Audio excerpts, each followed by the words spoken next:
Welcome to the show, Tracey. Thank you for being here. Thank you so much for having me. I'm very happy to be here. So, I am so excited to talk about the new show because it is such an innovative concept. Mm, I heard from Rachel Weintraub, who is the executive producer, one of the executive producers on the yes. show. Hmm. You are also an executive producer on the show, Yes. Yes. in addition to being a host of the Hmm. show. Hmm. And she had mentioned this to me a while ago and told Hmm. me about a little bit about the concept. And I thought, this is going to be such a cool thing to watch. Right. So, can you talk a little bit quickly for people and explain to them what Inside the Black Box is and why it's such an innovative show? I believe that I had this idea 18 years ago because what's important for us to grow as people culturally is to understand each other. And we may not have the same experiences, but we understand certain experiences. Felicia Rashad says, like childbirth, or Mhm, knowing we all have that common denominator of knowing the feeling of being hungry. And mhm, so, as a Black casting director and celebrity acting coach, producer, director in this industry, I've had my own experiences. I came in 1987 as a mhm, casting director, and I was at MTV. And so there are conversations that are uncomfortable conversations to have. For instance, I'm in a casting session with the white director, and he asked me to ask a Black actor to be more ghetto or to be more urban, and mhm, that is insulting. And mhm, so to have different type of experiences of that, and other people in my friend group, I wanted to stop having the conversation among ourselves and have a conversation with the world. And so it was timing, because 6 years ago when I met Rachel and Dr. Dave Colin, it was time. I got this. My friend Cassidy bought me to iHeart. I met Spruce, and Spruce took me to Dave, and then Rachel and I had a relationship. So it's a platform to speak the truth and be authentic and showcase some really super talented actors of color. Can you talk a little bit about the format? So, it is you are one of the hosts. Who is the other host? Emmy Award winning Joe Morton. One of my favorite. I know he did not necessarily he wasn't on every episode of Scandal, but I'm Hmm. a huge Scandal fan. And when the time that he spent on screen was so powerful and Hmm. so memorable, right? Hmm. In term and Hmm. that's a gift, right? That someone Right. has that power on screen. I want to talk a little bit about your the casting and the acting coaching in a minute, but can you talk Hmm. a little bit about the format for the show? Because when Hmm. I started to see clips of it, I thought this is something I have never seen before. So can you just Hmm. talk a little bit about the format for the show? So, having conversations that are uncomfortable, we don't want to focus and be problem driven. Mhm, We want to be about solutions, and we want mhm, to have a conversations about how can we incorporate more people of color into green light positions, how can we have equal budgets to shoot mhm, television shows or films. And so the format is to have our talent, actors, producers, directors, writers, and come in and authentically tell their stories mhm, and their obstacles and hurdles and how they overcame them, which empowers the audience around, which is majority actors. And then we infuse it with these improvisations and theater games, and all of these things are designed to reinforce the things that actors should have anyway. They should have improvisational skills. They should be able to do cold reads. So we're also teaching at the same mhm, time. And mhm. then the motivation and inspiration is the persistence Yeah, and the patience and the perseverance. And yeah. so that's the insights and the jewels that, our guest and Joe and myself, we drop for them. I love that. And Mhm. so let's take a step back now. Let's talk a little bit about how you started in your career. You said you were started as casting director at Mhm. MTV. Mhm. How did you get involved in the industry? When I landed here from San Francisco, California, with $200, a one-way ticket in a trunk, and I knew two people, Mm, I had a friend. My roommate was a singer. She brought me into Green Street Studios, where Russell Simmons was there recording with Run DMC, Curtis Blow, and Full Force. mm, And then I got immersed into this hip hop, and then I actually met my husband there, and then I got involved in casting music mm, videos about looks. And I'm no judgment, but I am about talent. So I mhm. was doing thousands of music videos, and then a friend recommended me to MTV. My first film was Just Another Girl on the IRT, which Miramax bought, and they just celebrated it in the Sundance this year. Wow. And so um, I when I got the film, I was like, oh man, I gotta, learn how to be a casting director, because I had friends who were actors who were talented, and I put them together. Mm, And I called 5 casting directors in New York City, and I told them that, I wanted to be a casting director and I wanted to learn protocol and rates, and they all hung up on me. And then I called them back and said that I was a student from NYU doing an article on how underrated casting directors were in the business. And that's how I started getting information about how to become a casting director. wow. That's brilliant. So just always been innovative in how you think about how to approach things. You didn't get through one door, you came around and went to a different door. Yes, yes, and never giving up. And I don't look at this 18-year journey as oh my God, it took you so long, and you finally got there. I don't look at it like that. I look at it as timing.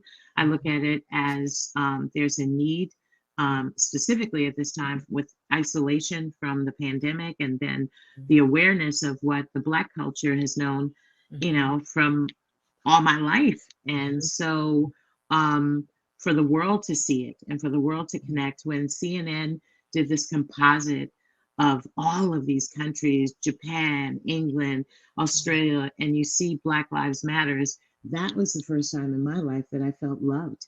mhm, And by the country, by other countries. And mhm. so it's time.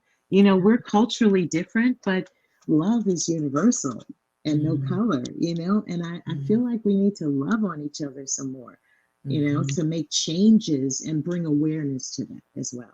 Yeah. So let's talk about some of the work that you've done where you have and you are we heard this when we talked with Rachel, Mhm. who I know you know quite well, and Oh, she that's said my you soul must sister. yeah, well, she said you must ask Tracy about her experience and her expertise in transitioning rappers to actors. And she used Mm, that term.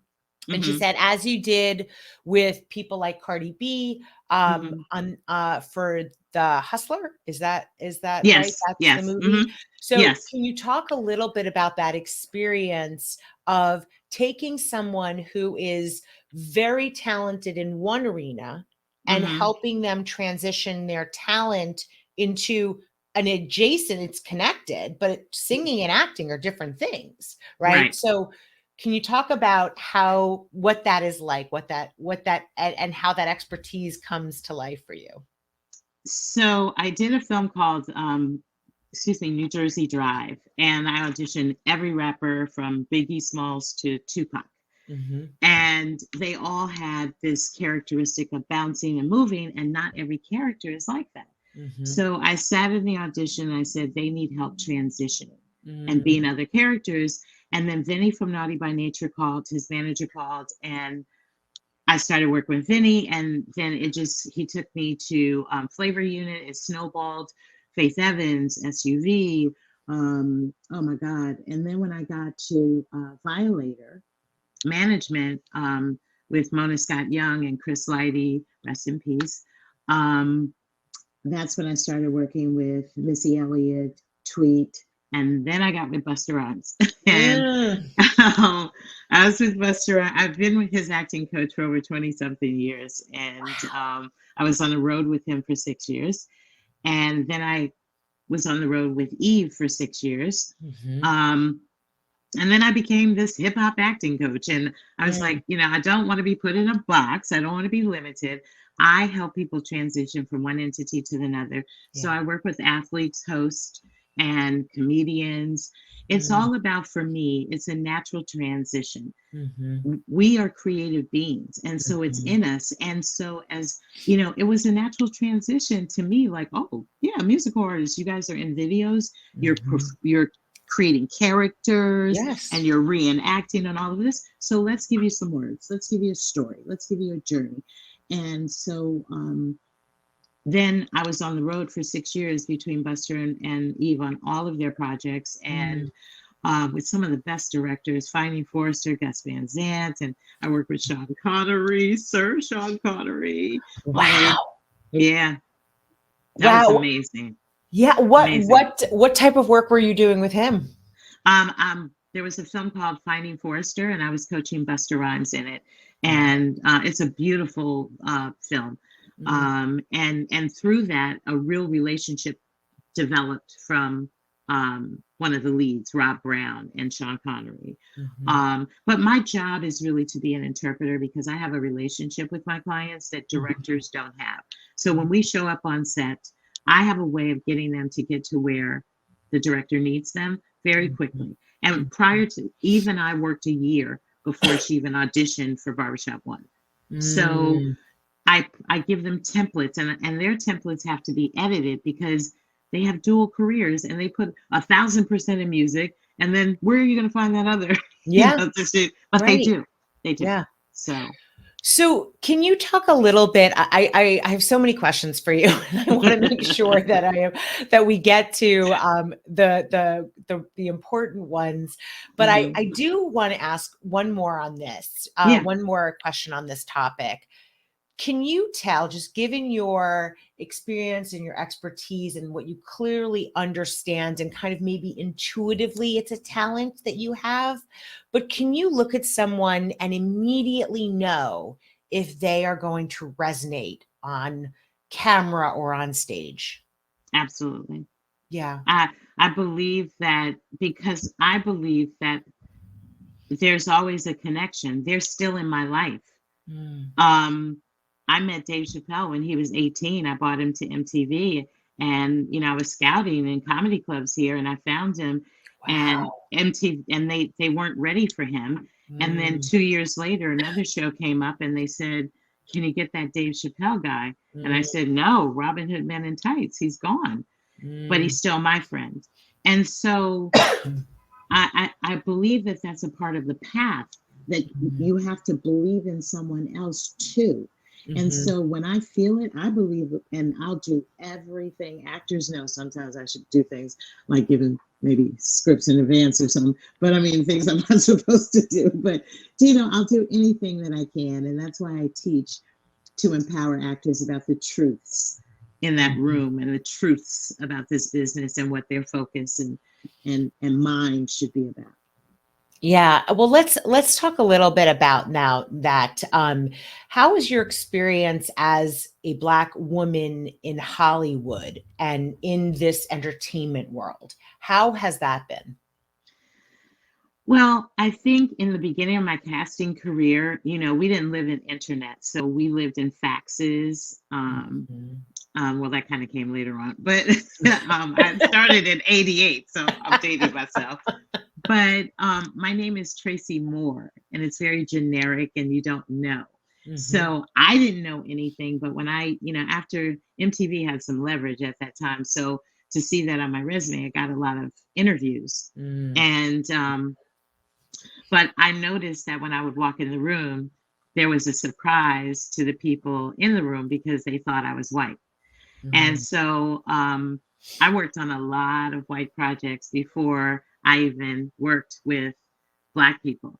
Mhm. Mhm. And I wanted to work with Black people, Mhm. um, but I wasn't getting into some of those doors. Mhm. And then as the only person of color, and I'm glad that I'm comfortable within my own skin.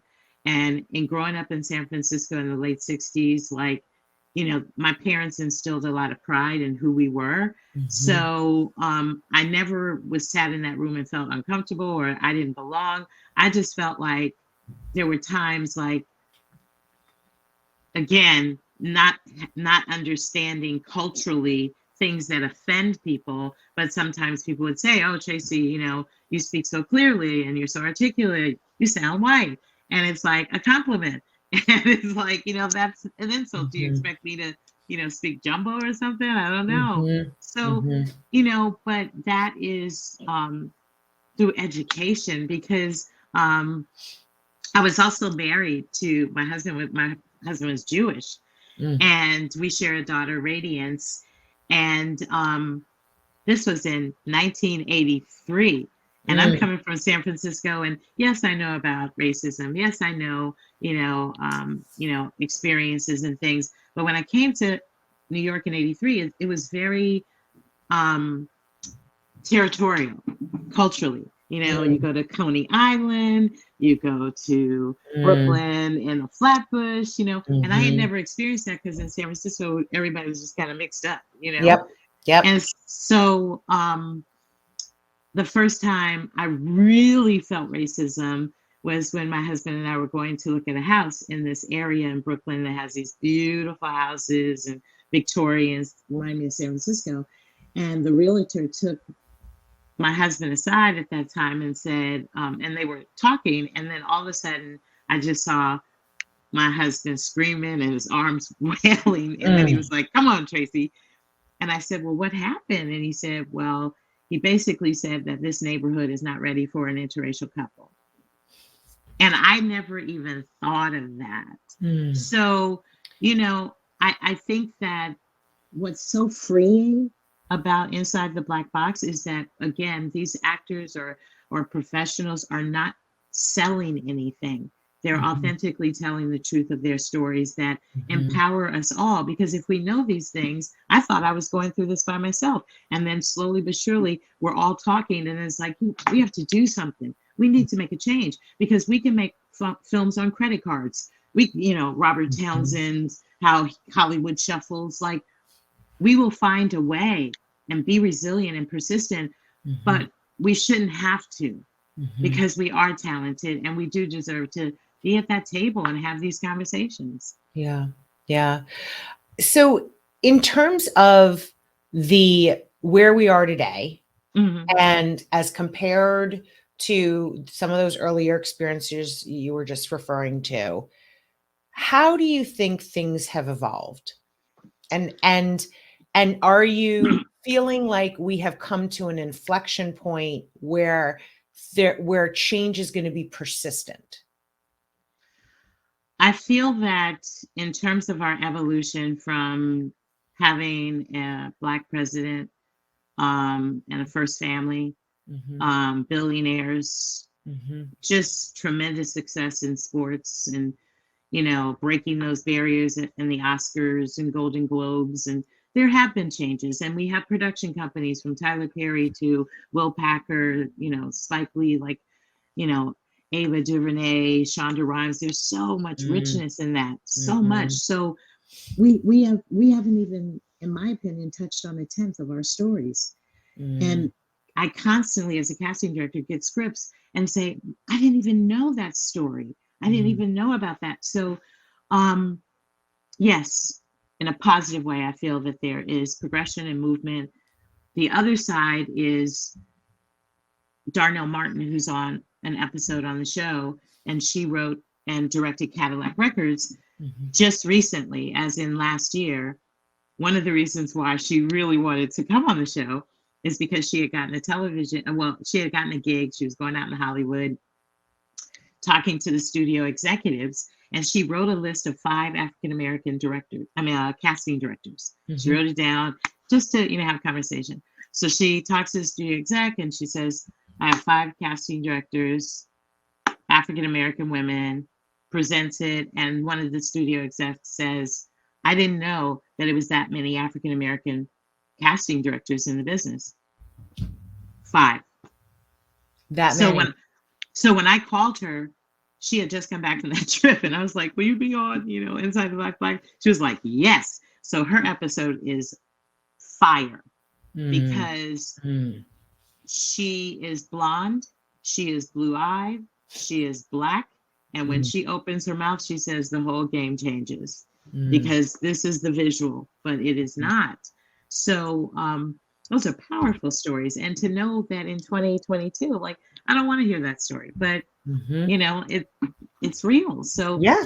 that's the flip side of it, but I Mhm, do believe that, like, and my prayer for this show is for that to happen, is for this show to be that platform where, someone says, we don't have any people of color or diversity here at X studio.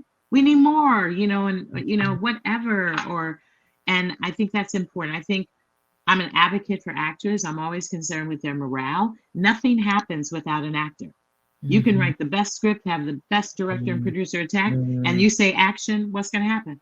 Yeah. So actors truly have the power, and that's what my prayer is to give to them, and then to Mhm. my friends in the industry, a sense of freedom to just say your words, tell your story, tell your truth, and then at least it was heard. Yeah. What are some things that you have learned along the way about the power of telling a story? Mm, Because you so clearly have this gift mm, of thank you. storytelling, and I'm not sure it comes naturally to everyone. So can you share a little bit of your knowledge with us of what it takes to tell Wow. a powerful story? I believe what it takes is the experience. Mm, I always say to my actors, if you don't have the experience of the character, then when you say you understand, you're hypothesizing. The mm, experience is what brings the truth, right? So, mhm, um, are you a mom? mhm. Are you, Yes. Alisa? Yeah. Yeah. Okay. So you're a mom. So like you and I can have conversations that we love being moms, right? We Mhm, love mhm, it. But there are times when you feel guilty, like to say, okay, I just need a minute. Like mhm, everybody be mhm, quiet. But mhm. we go 24 hours a day, 365 days a week, whether you're sick, whatever. So I'm saying that to say that when you have my stories come from truth, I have the Mhm. experience, I have the knowledge, I can smell what was cooking in the kitchen when I talk about it. I could see, and I'm a visionary. I see these things. And with actors, I help them create that to tell the stories through these characters.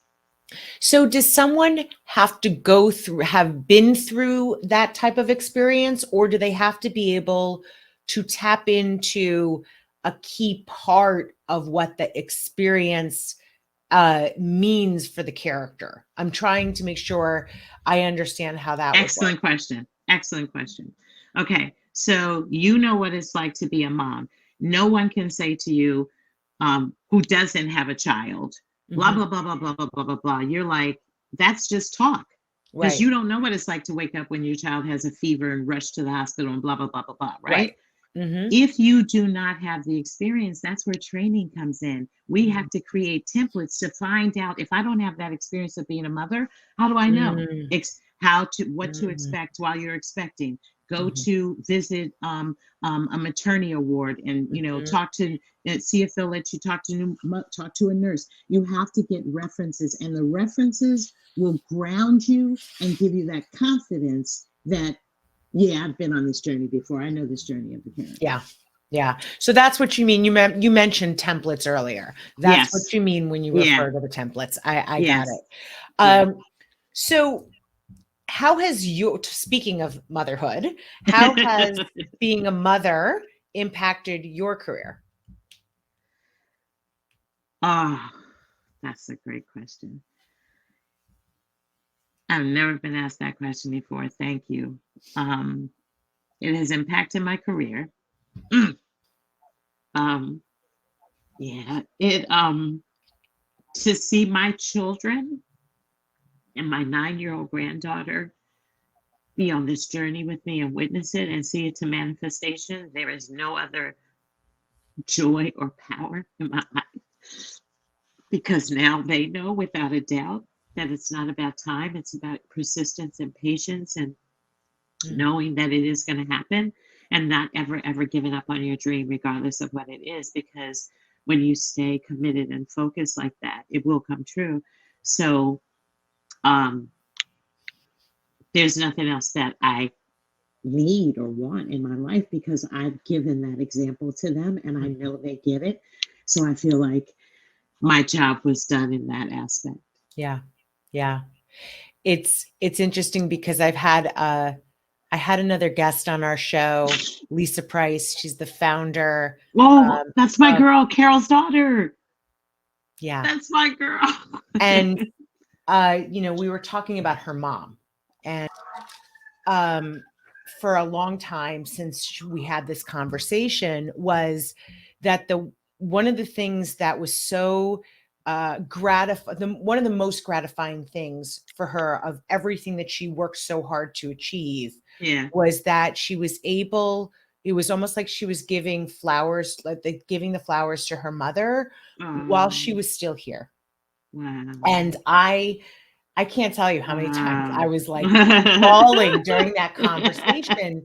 Yeah. And this goes back to what you were saying earlier that I Yeah. think is so powerful is we all have common experiences no matter where we come from and what our background is, Mhm. because these are human experiences, Mhm.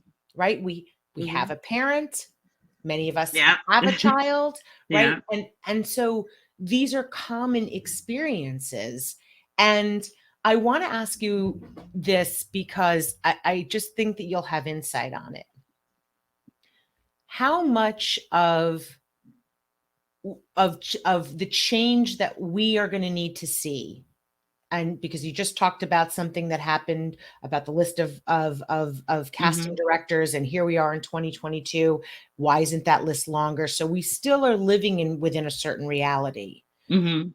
How much of the change that needs to occur will occur because we start to see each other in the commonality of our experiences? Well, that's where it has to start. Mm-hmm. We have to start. We have to.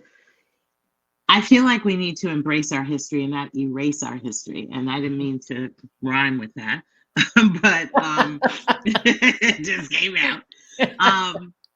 But the history is where you know the truth, and that's where you can learn. And so I feel like that we culturally, as a Black woman, I know what exists. I experience what exists. My friends, I know their experiences. However, culturally, I don't think all white people have really understood the journey and understood our obstacles and hurdles. And for me, unfortunately, for during the George Floyd, God rest his soul, um, there was an awareness. It felt like for the first time that, Mhm. different cultures outside of myself were like, wow, I didn't know that, or that really happens. And then from that came, what can we do? What can we do? Mhm. And that's why I feel like Crackle came, because you have to be brave to do this show. Dave and Rachel knew from the jump, they already got it. So in us Mhm. going to Crackle, it was like, okay, because there are things that people are going to hold us accountable. For instance, we can't have, it's not that we can't, but we should have more people of color in the crew. Mhm. I'm used to being on all kinds of shows where it's mainly Caucasian crews. And then, I'll go on a Spike Lee crew, a production. I've worked with him, and, I see people that look like me. So Mhm. Mhm. I just feel like this, some people call it woke, some people call it awareness, some people call it consciousness, whatever it is, Mhm. it's bringing to light that we do need to change, and we need to listen, really listen. People hear you every Mhm. morning. Good morning, how you doing? Fine. They hear you. But to Mhm. listen, good morning, thank you. Thank Mhm. you for asking. Thank Mhm. you. Mhm. They listen. Yeah. So In listening, you learn. In learning, you're not going to understand the experience, but at least you will have some sort of consciousness, some sort of empathy, some sort of, we're not looking for sympathy. We're Mhm. just looking for that human connection that says, you know what, we got to help each other. We got to make a change. Yeah. We have to, because what's the other alternative Yeah. if we don't? Right. Right. Yeah, and as you're talking, I'm thinking to myself that just in the comment you mentioned, where you see somebody and you really are listening as opposed to just Hearing. just hearing. And I think to myself, just personally, as I've gotten older, Mm. I feel like I've slowed down more to take the time to listen. I Yes, you don't have. I didn't when I was so running so quickly Yep. when I was younger. I feel like as I've gotten older, the listening has become something, um, and that gives me hope Yep. for people who are older. Like, Yeah. you know what I mean? That I Yeah. think Yeah. younger people are already being raised seeing a difference. But as you get older, if you sometimes that's not enough. What you need Right. to do is to slow down Right. and to actually listen. So I I am I hopeful. agree. I agree, because I think for me, as I get older in my life, and I say wiser, so we're wiser. Um, as we do that, right? It's because time is so valuable, and we Mhm, don't want to waste time. And our mhm. tolerance is like, okay, do I Yes. want to fight with my family over the fact that I showed up late without the turkey? Or do I want to spend time with my 9-year-old granddaughter and teach Soraya Mm, different things? And we love going to San Francisco, my hometown. So, mhm. do I want to do that? Yeah, Because this is not moving anything along. yeah, This is. yeah, yeah. Well, and it's a focusing in on what's important. Mm. And keeping it simple. Yes. Yes. Yes, I have to Ugh. tell you one thing, and this I would love to ask your perspective on this. Um, what do you wish you could tell the young Tracy who was just starting out in her career? I can't tell her anything. I can't. I can't tell her anything. That is being honest. Yes. Because at 6 years old, in the schoolyard of St. Dominic's School in San Francisco, I stood with Carol, Ailita, and Francine, who are still my friends today. Well, really my sisters. And I said, I'm going to be a director and I'm going to work with actors. Mm. And they said, and then Ailita, she was the smartest of us all. And she said, I'm going to be a millionaire. And I said, I don't know what that is, but I like the way it sounds. I'm going to be one of those two. And then I said to Sister Carol, my first grade, Sister Ann, who's still alive today. I said to her, Sister Ann, I want to be like Jesus, because not, I don't want to be the saint and all of that. I just want to help people because I like parables, and Jesus helps people in the parables, right? And so Mhm. I got in trouble because it was blasphemy. So I had to put the dunce hat on and hold the, Oh, the dictionaries in the corner with my back towards the class. But I did say I want to be like Jesus. So I feel like in present day, I am being like Jesus in terms mhm, of helping people. mhm, And at 6 years old, I told Tracy what she was going to do. mm, And I knew I was going to leave because I mhm, watched Mary Tyler Moore, and I love they're going to take, I'm mhm. going to make it. Throw your hat in the air. Yes. And that girl, Marla Thomas, oh my God. Like Mm, those were some of the women, mhm, aside from Good Times and all the mhm, shows, and Flip Wilson and all those mhm, other shows, but those there was something about women empowerment that I had never resonated before that I found in that, and that's what mhm, helped me move to New York. mhm. I love that. And I love what you just said though too about not really being able to tell your younger self anything because you kind of just had to do it. You had to do it and you had to experience it the way Mhm. you were going to experience it. Mhm. I Mhm. love that. And Mhm. I love that the empowerment of the what you do today, you Mhm. found empowerment in that growing up, right? Because you Yeah. saw it. Yeah. And Yeah. it's such a powerful thing because it's a recognition of how powerful the entertainment is in terms of shaping our perceptions. And Mary Tyler Moore and Marlo Thomas are Mhm. white. Yep. It didn't matter. It was the Right. fact that, Marla Thomas' character was so strong and opinionated during that time. Yes. And Mary Tyler Moore was like, I'm driving, leaving home, and I'm Mhm. gonna make it on my own. And I was like, I am too. I'm going to New York. And you did, and you did it. Uh, Tracy, this has been such a gift talking with you.